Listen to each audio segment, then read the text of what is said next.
Salam Bapak Ibu dan saudara-saudari sekalian. Pada saat ini saya akan membawakan firman Tuhan yang terambil dari Nehemia pasal yang ke-9 ayat 26 hingga ayat yang ke-29. Nehemia pasal 9 ayat 26 hingga ayat yang ke-29. Saya akan membacakannya. Bawa judul perikop yaitu pengakuan dosa dan permintaan doa. Ayat 26. Tetapi mereka mendurhaka dan memberontak terhadapmu. Mereka membelakangi hukummu dan membunuh nabi-nabimu yang memperingatkan mereka dengan maksud membuat mereka berbalik kepadamu. Mereka berbuat nista yang besar. Lalu engkau menyerahkan mereka ke tangan lawan-lawan mereka yang menyusahkan mereka, dan pada waktu kesusahan mereka berteriak kepadamu. Lalu engkau mendengar dari langit, dan karena kasih sayangmu yang besar, kau berikan kepada mereka orang-orang yang menyelamatkan mereka dari tangan lawan mereka. Tetapi begitu mereka mendapat keamanan, kembali mereka berbuat jahat di hadapanmu, dan engkau menyerahkan mereka ke tangan musuh-musuh mereka yang menguasai mereka. Kembali mereka berteriak kepadamu, dan engkau mendengar dari langit, lalu menolong mereka berulang kali karena kasih sayangmu. Engkau memperingatkan mereka dengan maksud membuat mereka berbalik kepadamu hukummu, tetapi mereka bertindak angkuh. Mereka tidak patuh kepada perintah-perintahmu, dan mereka berdosa terhadap peraturan-peraturanmu yang justru memberi hidup kepada orang yang melakukannya. Mereka melintangkan bahu untuk melawan. Mereka bersitegang leher dan tidak mau dengar. Amin. Sampai sedemikian jauh firman Tuhan. Sekali lagi salam buat kita semua. Pada hari ini saya akan memberikan tema buat kita, yaitu kasih Tuhan sangat luar biasa. Tema kita pada hari ini ialah kasih Tuhan sangat luar biasa. Di dalam Kamus Besar Bahasa Indonesia, kasih diartikan ialah suatu perasaan sayang dan cinta. Artinya di sini di saat kita menyatakan kasih kepada sesama kita ataupun kepada orang-orang terdekat kita seperti orang tua kita, keluarga kita, begitu juga dengan pasangan kita. Jika kita memiliki suatu pasangan atau pacar, itu kita menyatakan kasihnya dengan mencintai dan menyayangi mereka. Kita tidak mau mereka mendapatkan suatu kesedihan, kemudian kita pasti akan memiliki niat untuk membahagiakan orang tersebut. Begitu juga dengan kasih Tuhan terhadap kita, di mana Tuhan mengasihi kita dengan sangat luar biasa. Dia mengasihi kita dengan mencintai dan menyayangi kita, yaitu kita di dalam kehidupan kita dia selalu menyertai kita, memberkati dan bahkan melindungi kita setiap saat dan setiap waktu. Kasih Tuhan itu tidak ada batasnya. Tuhan tidak hanya memiliki kasih, tetapi Tuhan itu adalah sumber kasih tersebut, di mana kasihnya terus mengalir di dalam kehidupan kita. Terbukti bisa kita lihat di dalam kehidupan kita, yaitu di saat kita sekarang ini masih bisa bernapas, masih bisa melakukan suatu pekerjaan, dan masih merasakan kebahagiaan. Itu adalah suatu kasih Tuhan di dalam kehidupan kita. Di saat kita mendapatkan suatu pergumulan, di saat kita mendapatkan suatu permasalahan, jangan kita mengatakan bahwasanya Tuhan tidak mengasihi kita, atau kita mengatakan bahwasanya Tuhan memutuskan kasih terhadap kita. Itu adalah suatu pernyataan yang salah. Mengapa? Karena kasih Tuhan itu tidak pernah habisnya. Kasih kitalah yang putus terhadap Tuhan, bukan kasih Tuhan yang putus kepada kita. Kita memutuskan kasih kepada Tuhan yaitu dengan melakukan hal kedagingan kita, hal yang duniawi, hal yang menyenangkan hati kita dibandingkan dengan memuliakan nama Tuhan. Itulah membuat kasih kita putus kepada Tuhan, sehingga kita mendapatkan suatu hal yang di luar kesenangan kita ataupun hal yang tidak menyenangkan di dalam kehidupan kita. Kalau di dalam kehidupan kita, Tuhan itu diibaratkan sebagai pemimpin ataupun pemilik perusahaan yang membuat suatu produk, atau bisa bilang produk rokok, produk lainnya, di mana pemimpin atau pengusaha tersebut adalah orang yang berpengaruh orang yang sangat terpenting di dalam perusahaan tersebut, sehingga segala apapun yang terjadi di dalam perusahaan tersebut itu tergantung dari seorang pemimpin itu bagaimana dia melakukannya. Segala sesuatu yang terjadi di perusahaan itu semua atas kehendak ataupun atas yang dilakukan oleh pemimpin tersebut. Begitu juga dengan Tuhan, di mana kasihnya kepada kita sungguh luar biasa, di mana segala sesuatu yang terjadi dalam kehidupan kita itulah yang sesuai dengan kehendaknya. Saat kita mendapatkan suatu hal yang tidak menyenangkan, saat kita mendapatkan suatu hal yang menyenangkan, itu semua atas kehendak Tuhan. Saya memiliki ilustrasi tentang kasih Tuhan, yaitu ada seorang anak, dia bertanya kepada bapaknya, yaitu, "Bapak, bagaimana Tuhan mengasihi kita sedangkan Tuhan saja tidak kita lihat dan kita tidak pernah merasakannya?" Namun bapak tersebut mengajak anak tersebut ke suatu bukit, kemudian mereka naik ke atas bukit tersebut, dan mereka berdiri di atas bukit. Lalu ayahnya tersebut turun ke bawah sedangkan anak tersebut masih berada di atas. Setelah itu ayahnya berkata, "Jatuhkanlah dirimu dan percayalah pada aku, pasti aku akan menolong engkau, pasti aku akan menyertai engkau. Aku tidak akan membiarkan engkau celaka." Dan pada saat itu anak tersebut meyakinkan dirinya, memberanikan dirinya, sehingga dia menjatuhkan dirinya dan dia ditangkap oleh bapaknya. Dan ketika itu ayahnya berbicara kepada anaknya, yaitu, "Inilah suatu kasih Tuhan terhadap kita. Dia tidak kita lihat, tetapi di saat kita percaya, di saat kita yakin kepadanya, dia pasti akan menyertai, dia pasti akan memberkati kita. Dia pasti akan menyatakan kasihnya yang luar biasa tersebut kepada kehidupan kita, sehingga kita memperoleh kehidupan yang lebih baik lagi." Seperti halnya di dalam perikop ini, di mana bangsa Israel ketika itu menyatakan permintaan doa dan meminta pengampunan kepada Tuhan. Karena ketika itu bangsa Israel yang di tanah perbudakan, mereka disertai oleh Tuhan. Kasih Tuhan sangat luar biasa kepada mereka, sehingga pada waktu itu Tuhan mengeluarkan mereka di tanah perbudakan. Kemudian Tuhan mengantarkan mereka ke padang gurun, dan di padang gurun tersebut Tuhan tidak membiarkan mereka, dan mereka pun disertai oleh Tuhan, yaitu dengan memberi mereka makan dan minum. Yaitu pada pagi hari mereka diberi makan roti mana, yaitu di saat embun pagi, embun tersebut berubah menjadi roti mana. Roti mana itu bisa diartikan ialah roti yang dari surga. Begitu juga pada sore hari, di mana Tuhan memberikan kepada mereka yaitu burung puyuh, yaitu untuk mereka makan. Mereka dapat memakan daging burung puyuh tersebut.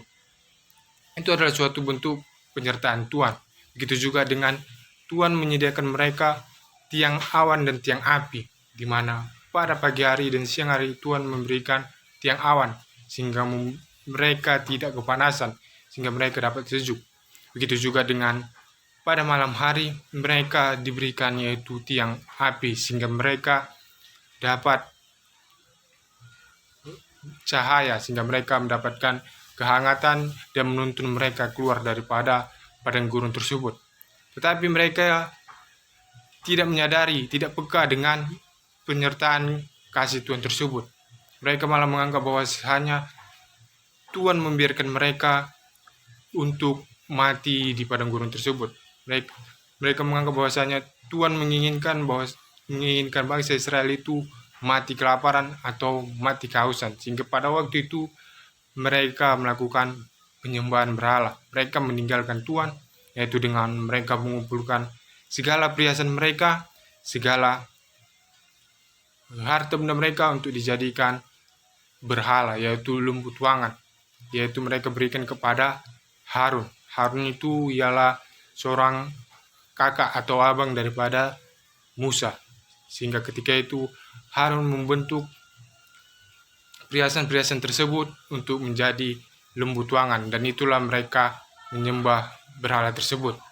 Ini adalah suatu pernyataan yang salah, di mana di saat mereka memuliakan nama Tuhan, ketika mereka merasakan kesenangan, di saat ada pencobaan-pencobaan, di saat ada segala hal yang tidak mengenakan atau Tuhan mengizinkan pencobaan kepada mereka, mereka melupakan Tuhan. Mereka menganggap bahwasanya Tuhan tidak mengasihi mereka.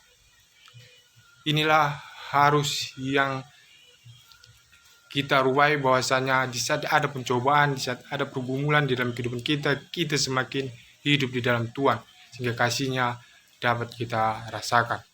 Dan ketika itu mereka diberi suatu hukuman terhadap Tuhan, di mana mereka diberi suatu pelajaran kepada Tuhan. Dan ketika itu mereka mengasingkan diri dari bangsa lain. Mereka di situ berniat untuk kembali kepada Tuhan dan mereka memuliakan nama Tuhan. Mereka berkumpul bersama-sama dengan berpuasa, memuliakan nama Tuhan, memuji Tuhan, dan meminta pengampunan kepada Tuhan. Dan ketika itu Tuhan menunjukkan kasih setianya kepada mereka. Nah, apa yang ditujukan Tuhan kepada mereka ketika itu sebagai bentuk kasih-Nya kepada bangsa Israel, yaitu saya akan membagikannya di dalam 2 poin. Poin yang pertama ialah Tuhan menolong mereka berulang kali. Bisa kita lihat di ayat yang ke-28. Tuhan menolong mereka berulang kali, saya akan bacakannya. Tetapi begitu mereka mendapat keamanan, kembali mereka berbuat jahat di hadapan-Mu, dan Engkau menyerahkan mereka ke tangan musuh-musuh mereka yang menguasai mereka. Kembali mereka berteriak kepada-Mu, dan Engkau mendengar dari langit, lalu menolong mereka berulang kali karena kasih sayang. Sini yang kita garis bawahi ialah lalu menolong mereka berulang kali karena kasih sayang. Di sini bentuk penyertaan kasih Tuhan kepada bangsa Israel ialah dengan menolong mereka berulang kali. Di sini kata menolong diartikan ialah